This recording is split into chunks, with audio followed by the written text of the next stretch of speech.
I'm Lindsay Shingler, and you're listening to Talking Policy.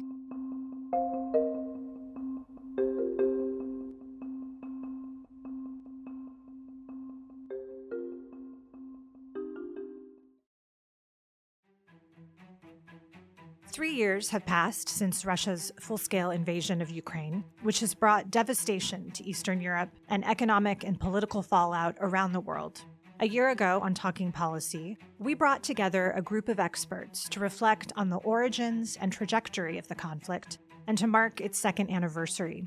In this special episode, Jesse Driscoll, an associate professor of political science at UC San Diego's School of Global Policy and Strategy, returns as guest host to lead a conversation to mark the third anniversary of this horrible conflict and to explore what's changed, what stayed the same, and what might happen next. This interview was recorded on February 3rd, 2025. Hi, I'm Jesse Driscoll, and I'll be your guest host for today's episode of Talking Policy. We're marking 3 years of war in Ukraine.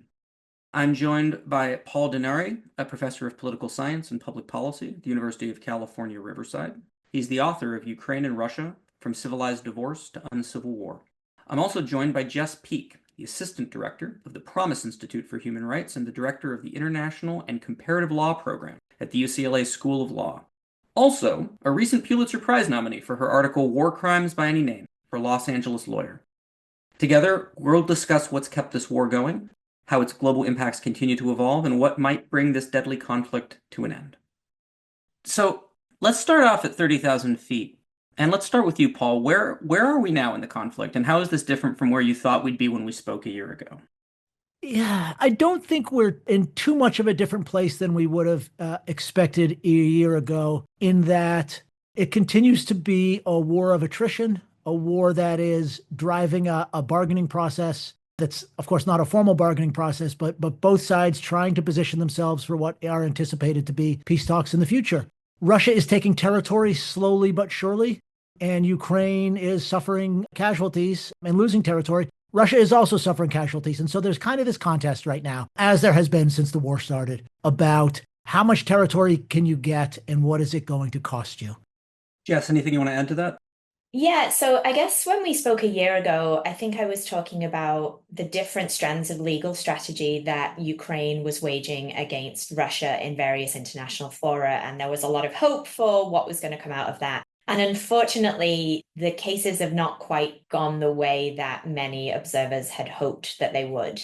So a year ago, Ukraine had a couple of cases before the International Court of Justice. And unfortunately, in both of those, the judgments from the court were not what Ukraine had been hoping for. The first was a case that had been filed against Russia by Ukraine under the International Convention for the Suppression of the Financing of Terrorism and the Convention on the Elimination of All Forms of Racial Discrimination. And basically, in that case, Ukraine had claimed that Russian support for separatist groups in eastern Ukraine had violated the treaties, and the illegal occupation of Crimea was violating Russia's obligations under these international legal instruments. And unfortunately, the court rejected the majority of those claims, which was a big blow to the legal strategy that the Ukrainians had mounted under those channels. The second case was filed by Ukraine under the Genocide Convention shortly after Russia's full-scale invasion in February of 2022. That filing at the time was thought to be a clever move, as Russia had alleged that Ukraine was committing genocide against Russian ethnic minorities in eastern Ukraine. And Ukraine very cleverly sort of twisted that around to bring that case before the court. But the court didn't like the arguments that Ukraine had made there and basically found that it doesn't have jurisdiction to determine the legality of Russia's use of force under the Genocide Convention. It will move forward on some other grounds, and it will hear the merits on whether or not Ukraine is responsible for committing genocide, which was Russia's original allegation. But that, of course, is not addressing the use of force legality question that I think Ukraine had tried to mount under that case particularly. On the sort of individual accountability side, we haven't really got any further than we were when we spoke last year. The International Criminal Court has a couple of live arrest warrants against Putin and Lyubova Belova, who is the Commissioner for Children's Rights in the Office of the President. Both of those arrest warrants allege war crimes of unlawful deportation and transfer of children, particularly from eastern Ukraine into Russian territory. But the ICC requires physical jurisdiction over those people in order for those cases to move forward. So without, Putin sending himself to The Hague or some other state transferring Putin to The Hague if he's in their territory, there's not really a way that that's going to move forward yet either.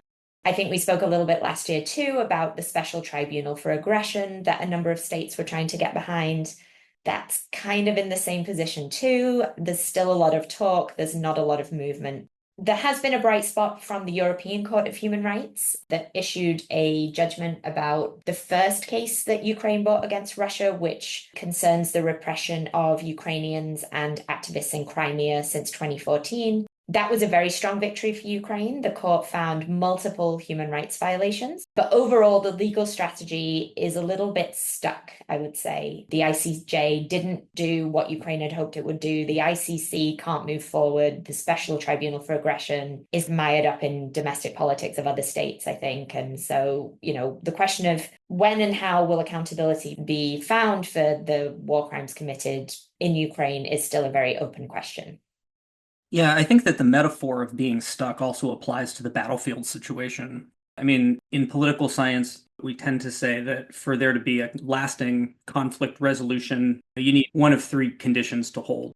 There either needs to be kind of a mutually hurting stalemate, an acknowledgement that that's where you are. There needs to be a situation where both sides can at least see distance that both of them can get to in terms of where both of them want to end up. So you can begin talking about a bargaining space, even if both sides aren't exhausted. Or one side just needs to decisively defeat the other and really impose its will on the other. None of those three things have obtained in the last year, despite really enormous costs paid on both sides. And we tend to focus on the Ukrainian side because that's where the tragedy is something that we feel ownership of. But Russians have lost a lot of people. The manpower estimates, and you never really know what to do with these numbers, but it seems like to keep their manpower sustainment, their 30,000 bodies per month is what gets thrown around a lot. Any other military in the world would have culminated by now, but they haven't. So, that's kind of grim. I guess I'd say a couple of other things in terms of where we are compared to where I thought we would be last year. One of which I think it deserves a little bit of a ray of optimism because it's easy to get down into dark places in these conversations. Conditional on the hiatus of American support, which hadn't happened when we spoke last year, but happened in the interim. I'm actually relatively pleased at how well Ukraine has done. Because if you told me a year ago that there would have been the kind of politically driven hiatus of support from the US side, I would have actually feared much worse battlefield outcomes than we've actually obtained. Other surprises, without getting too down into the weeds, I didn't expect the Kursk pocket to happen. I did not expect there to be Ukrainians squatting on Russian territory. I did not expect Korean troops to be involved in the war. Couldn't have predicted that. There was a conversation about long-range precision strike that was brewing last year, but I didn't expect that when the long-range precision strike would arrive, it would be after the Ukrainian assaults. So the timing of that would have been puzzling to me if you told me. I would have hoped it would have come earlier if it came at all. But we have provided some ATACMS missiles. Also some new sanctions that I think will hurt a lot in the waning hours of the Biden administration. Things we didn't want to do before because they might have had disruptive effects on oil prices or changed elections or something. But I think that kind of hits us on the major updates. I would just maybe add to that there was an election in this country too. That would be another major update. And I guess we should throw that in. Sorry, Jess. Yeah, no, that's a very important update too. I was just going to mention the so-called Ukraine facility, this $50 billion commitment from the EU over 4 years, just to provide Ukraine with that regular financial support to underscore all of the necessary expenses of the administrative state that they've been struggling so much with. And so I think that also has contributed massively to Ukraine being able to sort of advance their involvement in this conflict because it's provided or will provide over the next 4 years this additional financial support.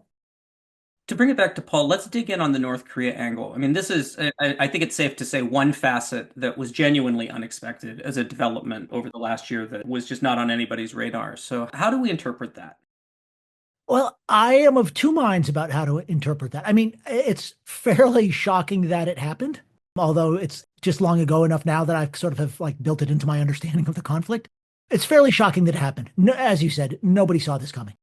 But I think there's a question about what it means. And at least the people I've talked to who know more than I do don't agree on this.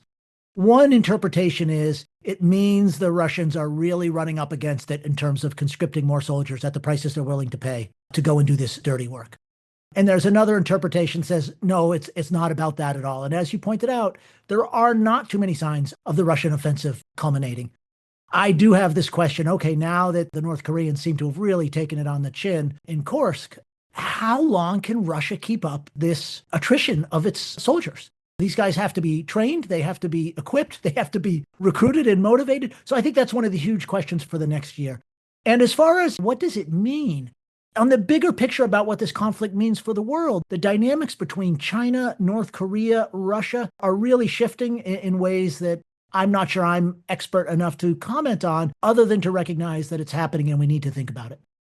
Yeah, I would agree with Paul. I mean, I definitely didn't see that coming. And I think, as of late fall, I think there was something like 12,000 North Korean soldiers in Russia. And estimates I've seen put it that maybe at least a third of those, so 4,000 of those, have already been killed in, what is that, 2 months, 3 months?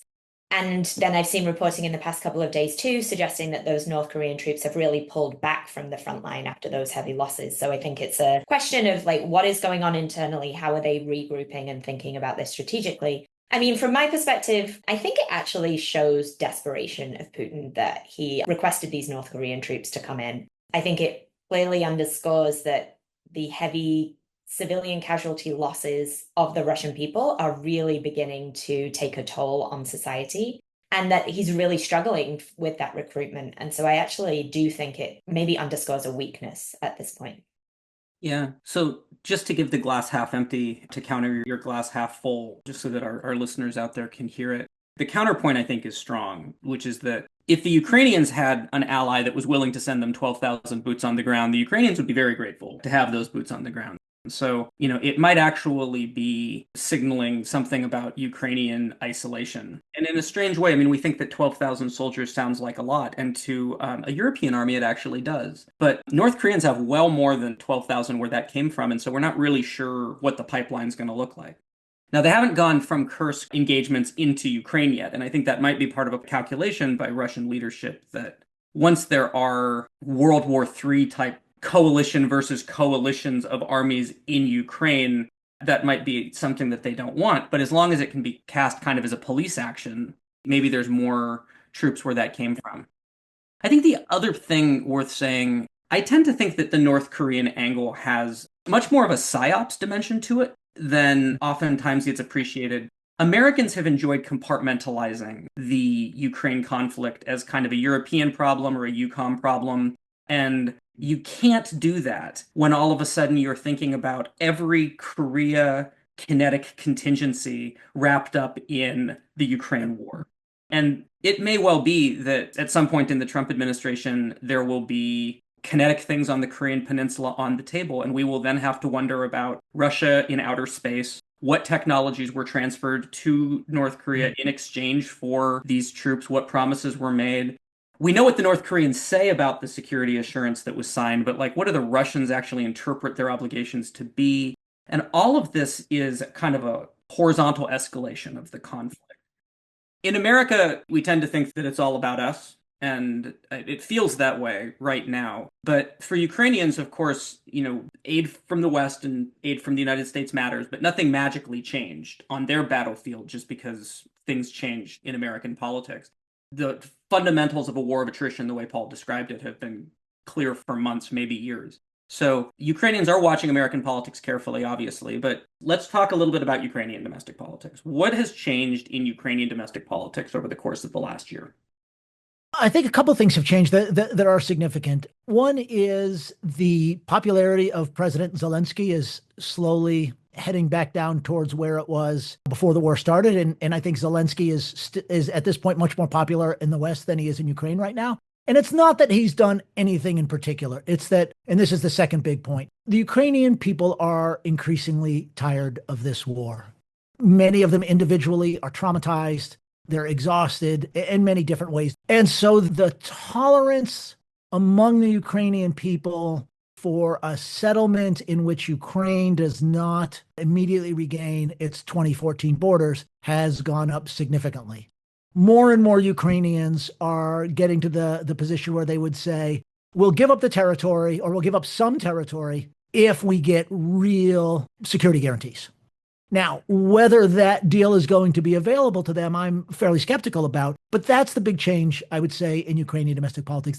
The last thing I would say is, and this isn't a change, but rather the continuation of something, which is after an initial rushing of mostly young men off to fight this war in the early stages, Ukraine has struggled to mobilize more forces.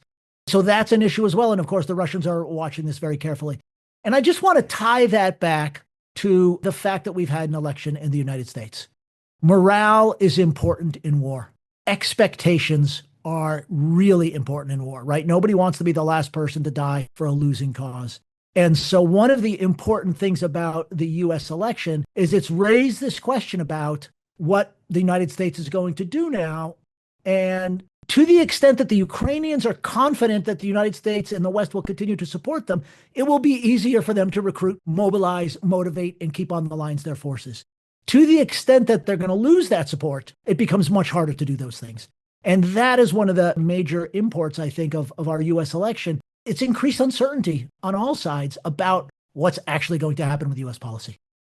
Yeah, I completely agree, Paul. The US election obviously affects so many around the world, but this situation particularly is one where I think, the Ukrainians are probably looking at what is going on here in the US and thinking, what on earth does this mean for us? And nobody knows the answer to that question, right? I saw that President Zelensky, I think he was talking to the Associated Press, basically tried to frame it as though NATO membership would be a chance for Donald Trump to score a geopolitical victory over Russia and would be sort of the cheapest way to guarantee the security of Ukraine.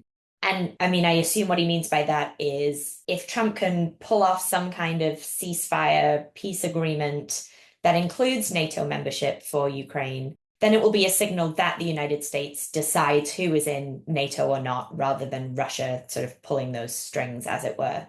I think that is a framing that is really the only framing to advance. But then the question is Trump going to get on board with that? Given that we know that Trump is extremely skeptical of NATO, has threatened to withdraw the US from NATO anyway, has all of these issues with the way various states are committing funds to NATO. And I think also Trump said at some point that Biden's support of Ukraine joining NATO is actually what provoked Russia's full-scale invasion. So I see what Zelensky is doing, but I don't know how persuasive it will be to Trump, given his skepticism. Yeah, I think that's a huge understatement, Jess. I think we know exactly what Trump thinks, or at least the people around Trump think about it. I understand why Zelensky's saying what he's saying, because I don't quite know what else Zelensky would say. But my feeling is that if 4 years from now, the United States actually has the same number of troops in Europe and is still in NATO, that will be kind of a win. And there's a real chance that for the next 2 years, we're going to spend a lot of time toying with the idea that that won't be an outcome in order to try to induce Europeans to spend more on their own national defense, stand up what could be a European peacekeeping force in Europe without America holding its hand.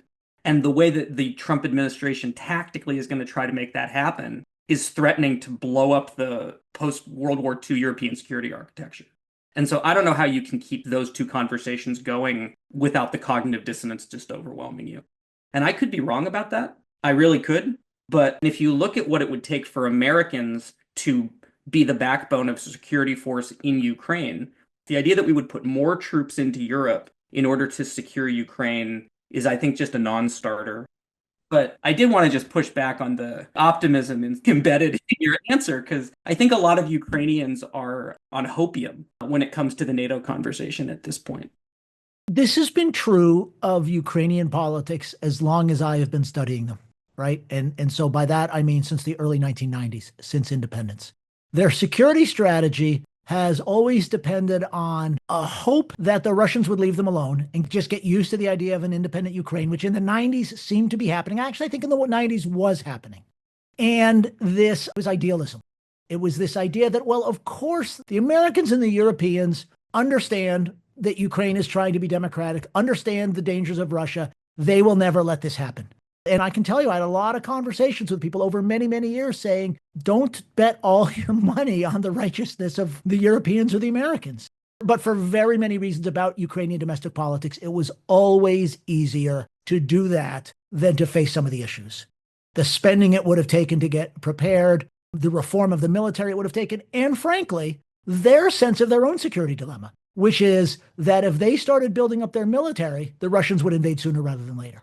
And so Russia had always kind of effectively deterred Ukraine from solving its own problems. So there's been a lot of parts of this over a long time. The real solution has always been a robust NATO European policy towards Ukraine, but it's never been on the table. And Jess, I think you're absolutely right that given the skepticism in the Trump administration about internationalism in general versus isolationism, and especially about NATO, holding the U.S. commitment to NATO together over the next 4 years will be an accomplishment. Getting Ukraine an Article 5 guarantee seems increasingly unlikely. And I think there are a lot of people in Europe who would be happy to see the United States take the so-called fall for that. Because I think there's a lot of folks in Europe, especially the further you get away from Russia, who really aren't sure that they want to make that commitment. So I think in that respect, I think the war gets harder to solve. Because the one thing that would sell domestically in Ukraine to say, yep, you're giving up Crimea and Eastern Ukraine, I think is increasingly not on the table. Okay, let's talk about possible settlements and security guarantees. The way I would put it is that there's a bit of a Goldilocks problem. If the security guarantees are too weak, Ukraine can look down the game tree and see that it's just going to be a period of rearmament. And if we're going to lose the third war, no one will care if we won the second war or got to a temporary ceasefire in the second war. They think this is the second war, by the way, because they think the first war was the one that started in 2014. And so if they view this as just a pause, why not just keep fighting? So that's what you get with a weak security guarantee, is you get Ukrainians who would prefer to keep Russians in the trenches rather than rearm and reconstitute. And there's a logic to that. On the other hand, if they're too strong, Russia just won't agree to them. And, as you put it, Paul, probably the US wouldn't either. So with those constraints in mind, how do you think the new Trump team should try to get the parties to the table? I think there are two parts of that. I'm not sure the Russians feel like they're in a hurting stalemate right now because they can see that line on the map inching forward. I think it's important to recognize the Russians are slowly and steadily taking ground in eastern Ukraine. It's equally the case, however, that you have to zoom in pretty far on that map to see those gains. In other words, what I'm saying is in terms of the territory of Ukraine, it's a few miles here and a few miles there. And if you think about sustaining that cost all the way to someplace that really matters, there's a lot more Russians to be killed. They can't win the war the way they're winning it now. If we mean by win, like really take over Ukraine. They've got to be hoping rather that at some point the Ukrainian army collapses or for a negotiated solution. So I think the first part of the Trump policy, and this is the challenge for the Trump administration, given its broader political outlook, is to bolster the Ukrainians against the Russians, to say to the Russians, we're willing to support peace, but we're also willing to support the Ukrainians, which means giving them the weapons they need to raise the cost higher than you want to pay. And then the flip side, as you say, has got to be producing a peace agreement that the Russians see as politically something they can call victory and something that whatever their notion is of security, they feel like protects them going forward. And that's where people like me, I think we stumble a little bit in understanding this because it's very hard for me to understand how a NATO security guarantee for Ukraine or even NATO troops in Ukraine is any meaningful threat to Russia as long as Russia's not intending to invade the rest of Ukraine. I accept that they may not see it that way in Moscow. The problem is all the other security guarantees don't work. Yeah, for me, the language of armed neutrality is the way to get there because you can load so much into armed that an indigenous Ukrainian deterrent may actually be much more credible than even an Article 5 deterrent. I think one of the problems with this particular conflict is that if you take the Russians seriously, if you take seriously what they say they need to feel secure, for one thing, it would require Ukraine to sign a document that has a bunch of premises in it that most Ukrainians find offensive and not true, right? And that might just be the cost of doing the dirty deal. But beyond that, I'm not sure whether it sets a good precedent or a bad precedent to negotiate a deal that accepts a whole bunch of false premises about Russian security. And I think that's really the fundamental issue here. And it's the precedent that is set by, I'm fine having a peace treaty as an American. I'm fine with all kinds of things that aren't fine to my Ukrainian friends, right? But I can imagine a peace treaty which says, listen, okay, Crimea is part of Russia, and Ukraine agrees to do 15 things that it was never going to do anyway. Okay? We reaffirm that we will not build nuclear weapons. Like a whole bunch of things like that are part of a peace treaty.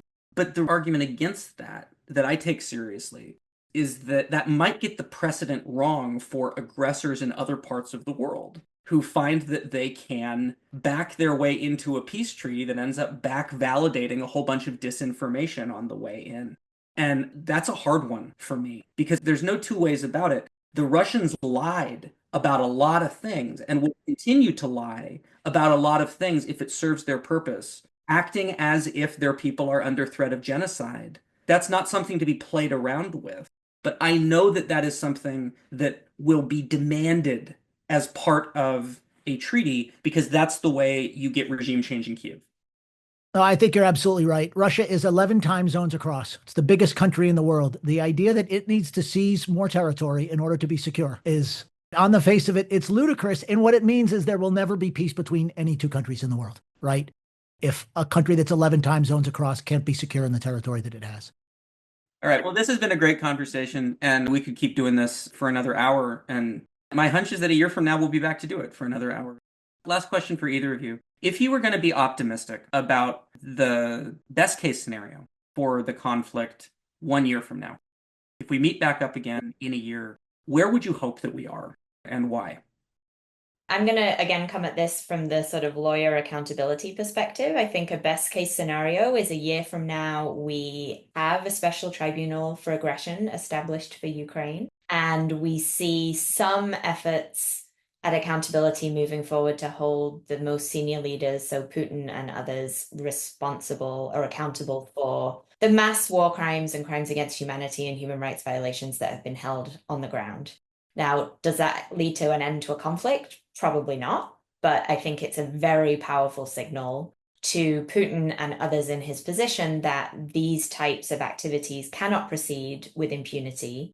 And I think it's just such an important piece of the puzzle of how something like this may be brought to a close eventually. My optimistic scenario would be the Russian offensives in eastern Ukraine and in Kursk Oblast culminate. Putin looks out there at the potentials for force regeneration, and things don't look very good. Trump has done just enough along the lines of some things he said over the past week or so to make Putin think, oh, he's not going to be quite the pushover we think he is.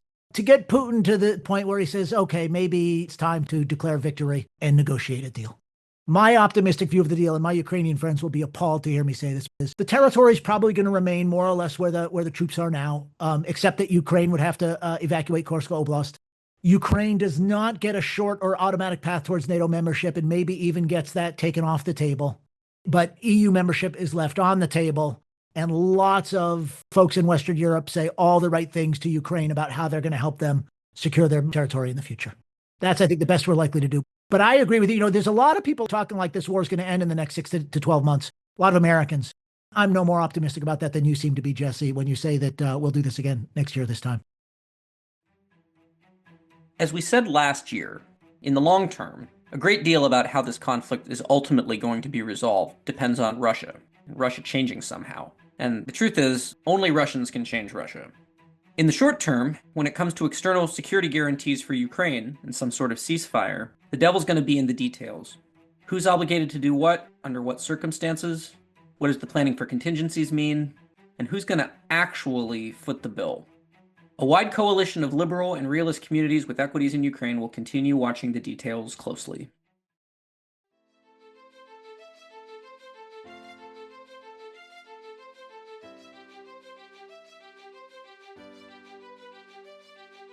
This has been a special episode of Talking Policy. Special thanks to our guest host, Jesse Driscoll. Talking Policy is a production of the University of California Institute on Global Conflict and Cooperation. This episode was produced and edited by Tyler Ellison. To ensure you never miss an episode, subscribe to Talking Policy wherever you get your podcasts. To learn more about IGCC, visit ucigcc.org.